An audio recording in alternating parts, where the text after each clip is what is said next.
那什么因缘条件可以让智慧升起？能呀，智慧。班雅。When we talk about wise consideration, what reality are we talking about? 当我们在谈思慧的时候，既然不是你在思慧，那是什么实相升起的在思慧？你是说什么样的实相升起？思慧，当我们说思慧的时候，我们指的是哪个实相升起了？不是你在思慧嘛？那什么升起了？如理作意思维升起。如理作意就是智慧嘛，哈，班雅。Yes, Jitta with Panya.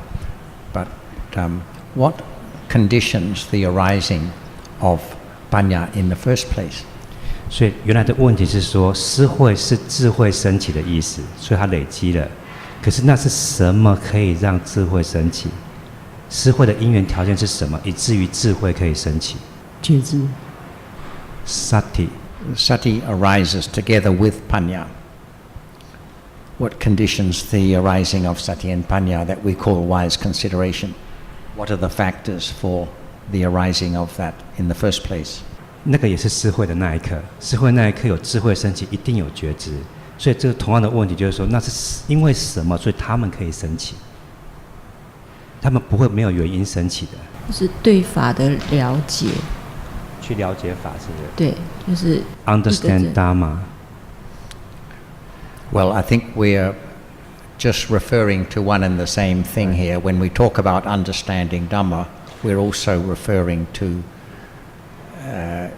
Jitta with Panya of some level. 我们现在讲的全部都同一件事情。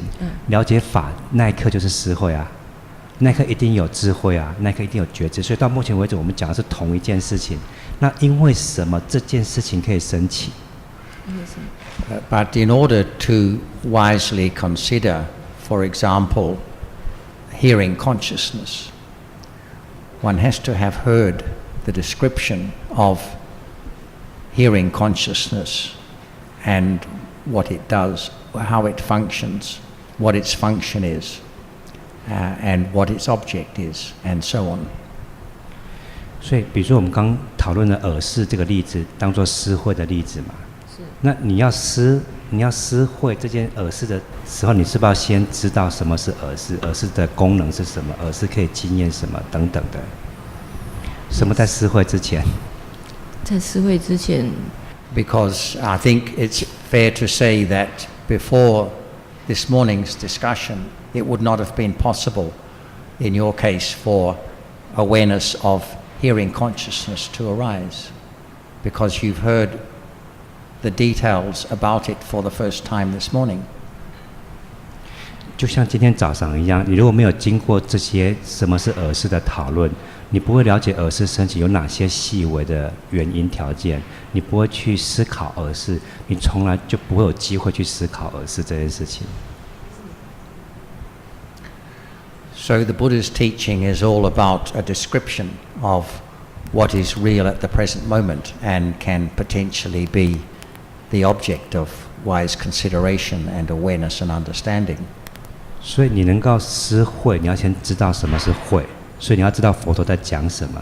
佛陀的教导只是一个描述而已，他的描述可以成为智慧升起的因缘条件。如果他被仔细的思考的话，小心的思考的话。Yes.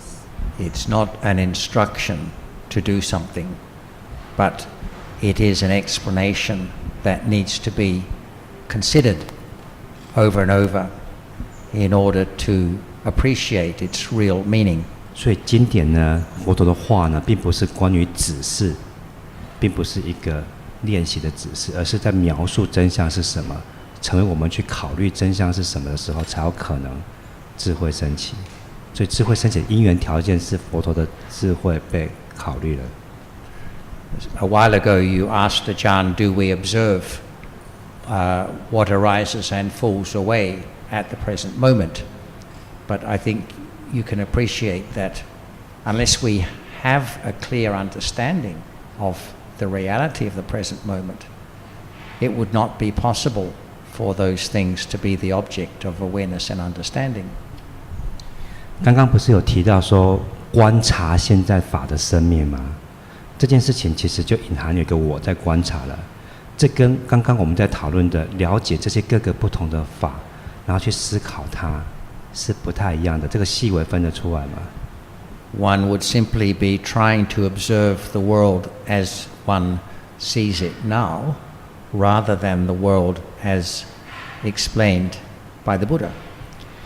因此，这两个的差别，一个是会试着去观察现在正在发生什么，可是另外一个是去了解现在正在了解发生的是什么。So the factors that are necessary for wise consideration to occur in the first place are to hear a helpful explanation of the Buddha's description of the present moment. 所以，思慧的前提，思慧的因缘条件是能够听到一个真正正确的、有帮助的对佛陀的话的解释。And this can only be heard not by undertaking a practice, but by having the good fortune to meet other people who have already considered and understood the Buddha's teaching. 所以，这个因缘条件会累积的因缘条件，并不是去练习什么，而是非常幸运、非常吉祥的遇到了一个已经经历过这个的人。